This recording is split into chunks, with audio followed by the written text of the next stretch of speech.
AP liquor scam లో విజయసాయిరెడ్డిపై ప్రశ్నల వర్షం కురిపిస్తోంది సిట్. విజయవాడ సిపి కార్యాలయంలోనూ 2 గంటల పాటు విచారణ కొనసాగుతోంది. లిక్కర్ స్కామ్ లో విజయసాయి స్టేట్మెంట్ కీలకంగా మారనుంది. ఈ కేసులో కర్త కర్మ క్రియ కసిరెడ్డేనని గతంలో విజయసాయిరెడ్డి అన్నారు. విచారణ అనంతరం ప్రెస్ మీట్ పెట్టనున్నారు విజయసాయి. ఇక ఈ ఉదయం సిట్ విచారణకు హాజరైన రాజ్ కసిరెడ్డి తండ్రి ఉపేందర్ రెడ్డిని కూడా సిట్ ప్రశ్నిస్తోంది. ఇదే కేసులో రేపు సిట్ ముందుకు రానున్నారు వైసీపీ ఎంపీ మిథున్ రెడ్డి. మద్యం కేసులో సిట్ విచారణకు సహకరించాలని ఇప్పటికే మిథున్ రెడ్డికి హైకోర్టు ఆదేశాలు జారీ చేసింది. రేపు న్యాయవాదితో విచారణకు హాజరు కానున్నారు మిథున్ రెడ్డి.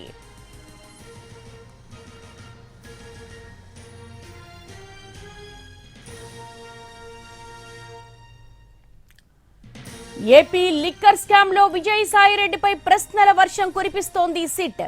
విజయవాడ సిపి కార్యాలయంలో 2 గంటలుగా విచారణ కొనసాగుతోంది. లిక్కర్ స్కామ్ లో విజయసాయి స్టేట్మెంట్ కీలకంగా మారనుంది. ఈ కేసులో కర్త కర్మ క్రియ కసిరెడ్డేనని గతంలో విజయసాయిరెడ్డి అన్నారు. విచారణ అనంతరం ప్రెస్ మీట్ పెట్టనున్నారు విజయసాయి. ఇక ఈ ఉదయం సిట్ విచారణకు హాజరైన రాజ్ కసిరెడ్డి తండ్రి ఉపేందర్ రెడ్డిని కూడా సిట్ ప్రశ్నిస్తోంది. ఇదే కేసులో రేపు సిట్ ముందుకు రాబోతున్నారు YCP MP Mithun Reddy.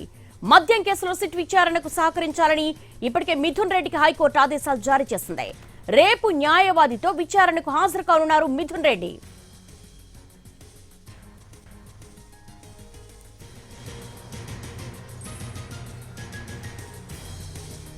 AP liquor scam లో విజయసాయిరెడ్డిపై ప్రశ్నల వర్షం కురిపిస్తోంది సిట్. దీనికి సంబంధించి విజయవాడ నుంచి మా స్పెషల్ కరెస్పాండెంట్ శ్రీకాంత్ అడిగి మరిన్ని వివరాలు తెలుసుకుందాం.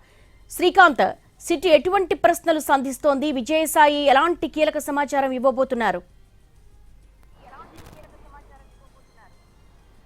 ఏపీ లిక్కర్ స్కామ్కు సంబంధించి మాజీ ఎంపీ విజయసాయిరెడ్డి విచారణ అయితే సిట్ కార్యాలయంలో 2 గంటల నుంచి కొనసాగుతా ఉంది. 2 గంటల సమయానికి ఆయన సిట్ కార్యాలయానికి చేరుకున్నారు. ప్రస్తుతం సిట్ చీఫ్గా ఉన్నటువంటి విజయవాడ పోలీస్ కమిషనర్ రాజశేఖర్ బాబు విజయసాయిరెడ్డి నుండి కీలక సమాచారం సేకరిస్తున్నట్టుగైతే మనకి సమాచారం అందుతుంది. ప్రధానంగా కూడా ఈ లిక్కర్ స్కామ్కు సంబంధించి వైసీపీ ప్రభుత్వంలో ఎవరెవరు కీలకంగా వ్యవహరించారు, ఈ ఆర్థిక వ్యవహారాలు కానీ డిస్టిలరీస్తో సంబంధాలు ఆర్థిక వ్యవహారాలు నడిపిన వ్యక్తులు ఎవరు అనే దాని మీద ఇప్పటికే కొంత సమాచారాన్ని సిట్ బృందం కూడా సేకరించింది. ఆ విచారణలో సేకరించిన అంశాలతో పాటు ప్రస్తుతం విజయసాయిరెడ్డి ఇచ్చే సమాచారం కూడా అదనంగా ఈ సిట్ విచారణకి దోహదపడుతుందని కూడా అధికారులు ప్రస్తుతం అయితే ఆ విచారణ అయితే కొనసాగిస్తా ఉన్నారు. గతంలో కూడా కాకినాడ సీపోర్ట్లో షేర్ల బదిలీ కేసుకు సంబంధించి సిఐడి నమోదు చేసిన కేసుకు విచారణకి హాజరైన సందర్భంగా విజయసాయిరెడ్డి కూడా కసిరెడ్డి రాజశేఖర్ రెడ్డి మొత్తం ఈ లిక్కర్ స్కామ్కు సంబంధించి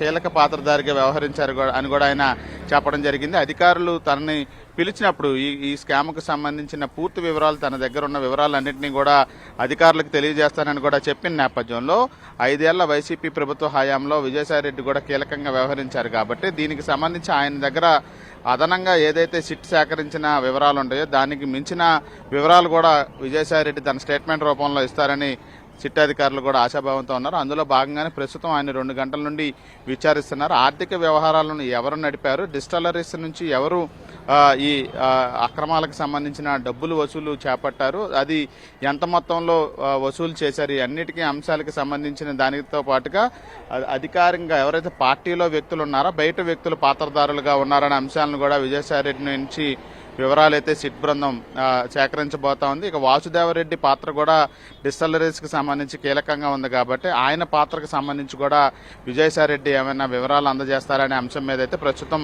విచారణ కొనసాగుతుంది. ఇక రాజ్ కసిరెడ్డి తండ్రి ఉపేందర్ రెడ్డి విచారణ కొద్దిసేపటి క్రితమే ముగిసింది. ఆయన 10 గంటల నుంచి 2 గంటల వరకు సిట్ బృందం ఆయన్ని విచారించింది. ఆయన తన కుమారుడు రాజ్ కసిరెడ్డికి సంబంధించి ఆచూకీ ఏమాత్రం సిట్ అధికారులకు వెల్లడించలేదు. తనకు తన కుమారుడికి ఎటువంటి సంబంధాలు 5 నెలల నుంచి లేవని, ఆయన ఏం చేస్తున్నారో కూడా తనకు తెలియదని నిన్న ఏ విధమైన సమాధానాలు ఇచ్చారో ఇవాళ కూడా అదే రకమైన సమాధానాలు ఇవ్వడంతో ఉపేందర్ రెడ్డి విచారణ మధ్యాహ్నం ముగిసింది. ఆయన్ని రేపు మళ్లీ పిలిపించాలా లేదా అనే దానికి సంబంధించి సిట్ అధికారులు సాయంత్రం నిర్ణయం తీసుకునే అవకాశాలు ఉన్న నేపథ్యంలో విజయసాయిరెడ్డి విచారణ మరొక 1 గంట నుంచి 2 గంటల పాటు కొనసాగే అవకాశాలు కూడా ఉన్నాయి. ఆ విచారణలో డిస్టిలరీస్కి సంబంధించిన వివరాలు సిట్ విచారణలో గుర్తించిన అంశాలతో పాటుగా విజయసాయిరెడ్డి ఇచ్చే అంశాలు వివరాలు ఏదైతే ఉన్నాయో వాటన్నిటిని బేరీజు వేసుకొని విచారణ అయితే కొనసాగించే అవకాశం